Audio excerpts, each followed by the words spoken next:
What's going on, guys? Welcome back to the GSMC Chip Shot Football Podcast, brought to you by the GSMC Sports Network. I'm your host, Manny Maradiege, live today on Wednesday, August 28th, to bring you guys another great show, again, revolving around the latest NFL stories happening today and also over the past few days. A couple of the stories I have on store today are pretty interesting. I thought one of them being one of the Texans wide receivers, John Metchie, could be a candidate to be traded, according to NFL insider Jordan Schultz. There does seem to be a bit of interest in John Metchie, so I'll list out some potential fits and what this says about the Houston Texans in regards to John Metchie and any future plans they might have with him. Also, ESPN recently put out a survey on quarterback superlatives, let's say, and there were some pretty interesting reactions and feedback on some of those categories, like the top 3 quarterbacks, most overrated quarterback, most underrated quarterback, and I thought I'd give my reaction to those later on. And also, Sean McVay, the head coach of the Rams, designated his starting running back, Kyren Williams, as the team's number 1 punt returner. Pretty unorthodox, so we're going to get into why Sean McVay did that and my thoughts on it as well, plus a couple more topics down the line in today's show. But before we get started on talking about John Metchie, as I always do on these shows, I'd like to remind you guys of this great opportunity that I have for you, because I always try to bring you guys some interesting topics, or at least what I find interesting across the NFL. And while all that might be great, I always love to hear what you guys have to say in any of my responses or on any of the topics on any of the shows. So to make sure to keep the show as interactive and as exciting as possible, we have a new feature available for you guys. The super chat feature you guys can find at the bottom of the chat box just by clicking the $, like I said, at the bottom of the chat box to send in your super chat.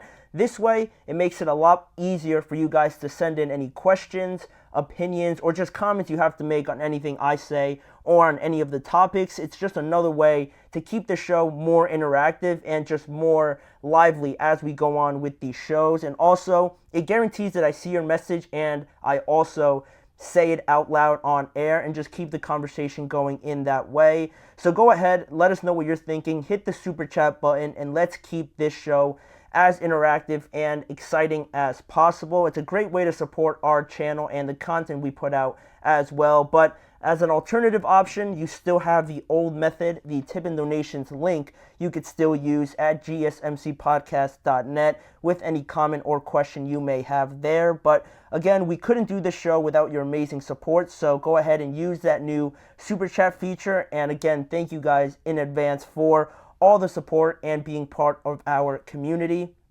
But now, with that being said, jumping into the first segment on today's show, all revolving around one of the wide receivers, not one of the more popular ones, I think it's fair to say, because when you think of the Texans wide receivers, you think right away of Stephon Diggs, Nico Collins in the season that he had last year, and also Tank Dell with how exciting he got his NFL career going last year. It was unfortunate that he was sidelined with that injury, but I wanted to talk about and bring up another wide receiver, that being John Metchie for the Houston Texans. A lot of people might not know about him, but I wanted to bring you guys this topic because I think he is sort of a hidden gem type of talent, and the potential that he has, I think, is really just underrated in this sense. And the fact that he's on the Texans is almost just a plethora of options that they have on their roster. So yesterday, on Tuesday, the deadline to reduce the roster sizes for the NFL was one of the main things to happen, and obviously the Texans probably didn't have too many challenges in deciding who to keep at the wide receiver position, but it could become a little bit more interesting after the report by Bleacher Report's NFL insider Jordan Schultz, reporting on the level of interest in John Metchie by some of the more common teams we've talked about already in regards to the wide receiver market. And Jordan Schultz mentioned this in his report on John Metchie and the level of interest he is gaining. He said, multiple teams have reached out to the Texans to see if wide receiver John Metchie would be available in trade due to the plethora of receivers on their roster. It's unclear if Houston would move him, but several teams are keeping a close eye. And again, you might be thinking, who the heck is John Metchie, right? If you're not really following the NFL too much, or you don't really know him from college, John Metchie, I think this year really started to step into giving everybody a glimpse of the kind of receiver he can be, or the kind of receiver that people thought he could be coming out of Alabama, because just this offseason, in the preseason actually, he had recorded already 10 receptions for 100 yards and 1 touchdown, making a name for himself early on to kind of try and force his way into the rotation with, like I mentioned, all the options that the Texans have at that position. But, this is his third year now in the NFL, or it is going to be his third year, and the story around John Metchie and why it might seem a little bit late as to why he's, getting noticed just now is because he missed his entire rookie year after being diagnosed with leukemia. Then obviously he didn't play. Then last year, in his second year, it was more so beginning the process of getting used to everything in the NFL, playing in an actual game, going through the practices, recovery, all that sort of things. It's not easy, obviously, if you miss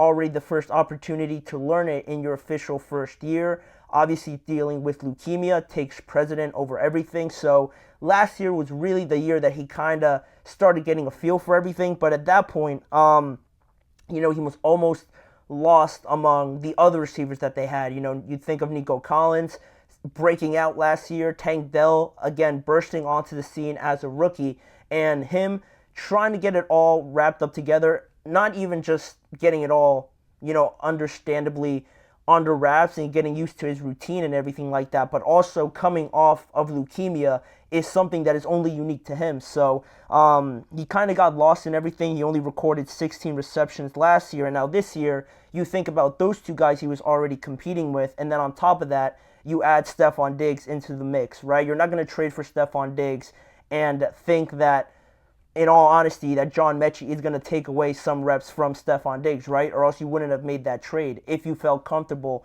enough with John Metchie being a prominent player in that rotation. So it seems a little bit murky right now with this situation with John Metchie and what his future could be with the Houston Texans, because, like I mentioned, all that potential he showed at Alabama, I was a fan of him coming out, and it was unfortunate that he was diagnosed with leukemia, but in that last year, in 2021, at Alabama, he recorded 96 receptions, 1,142 yards, and 8 touchdowns. And really, I feel like he should be playing more. I feel like he deserves more of an opportunity. And it's not an indictment against the Texans or anything like that. You just don't know in this day and age with wide receivers. And when you have such a great opportunity to go get Stephon Diggs, not a lot of teams would say, I'm good. Like, we're good with our wide receivers. If you have the opportunity to go get a guy like Diggs, almost every team in the league would go out and do it. So you can't really blame them for bringing Stephon Diggs over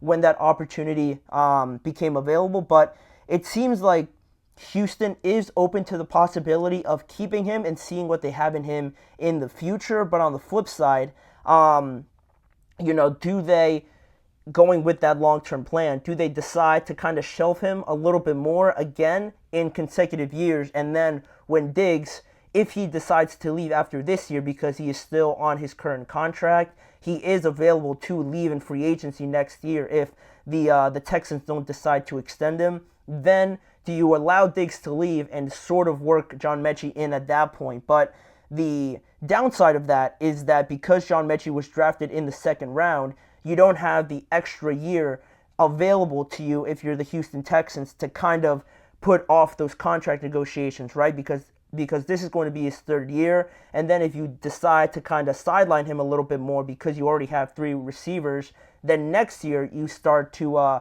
incorporate him a little bit more.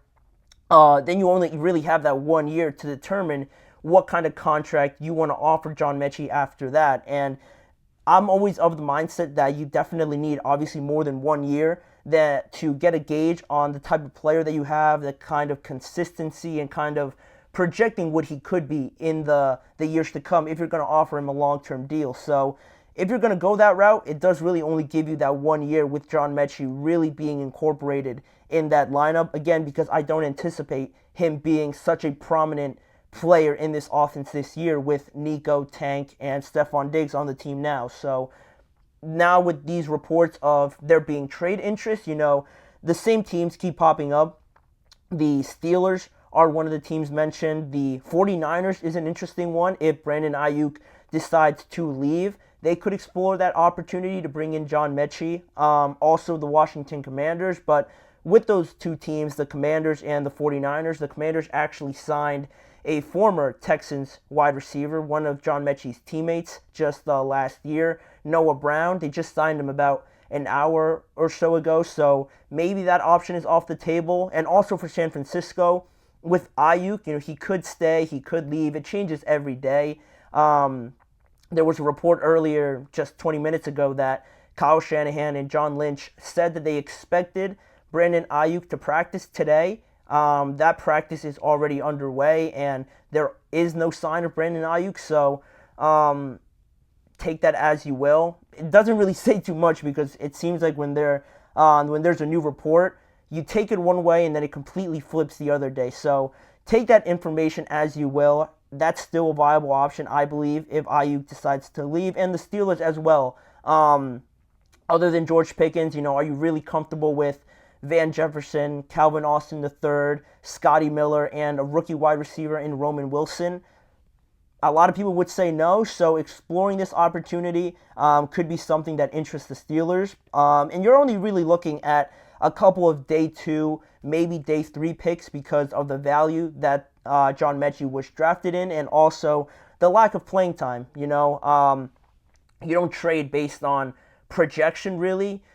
Any team that is going to trade for John Metchie would have any sort of leverage in saying that the lack of playing time and things like that sort of benefit them. So it's something to keep an eye on, certainly, because I really do believe that Metchie could be a high-end, maybe low-end number 1 wide receiver, a high-end number 2 in the NFL, sort of like a Nico Collins, a Jalen Waddle, a Calvin Ridley, some of these guys that certainly have the talent to be number 1 receivers, and that you are content, more than content actually, if they happen to be your number 2. So that's how highly I rate John Metchie, and that's why I decided to bring it up on this show today to kick it off, just because I think this could be a great opportunity for someone to jump on John Metchie and really just improve their wide receiver room right away. But we'll see. A lot of chips, I think, have to fall before we see anything really develop, so we'll keep an eye on that as we move on. But the next topic I want to jump into after this upcoming break is this recent ESPN survey that was put out by ESPN, obviously, on different sort of categories that players in the NFL rated quarterbacks in, including the top 3 quarterbacks, most overrated quarterback, most underrated quarterback, and things like that. I wanted to bring it up and just my reactions to it, what some anonymous players had to say as to why they voted quarterbacks in these categories. So there were some pretty interesting rankings and some pretty surprising ones as well. So that is coming up after this break. A lot more to come on the GSMC Chip Shot Football Podcast.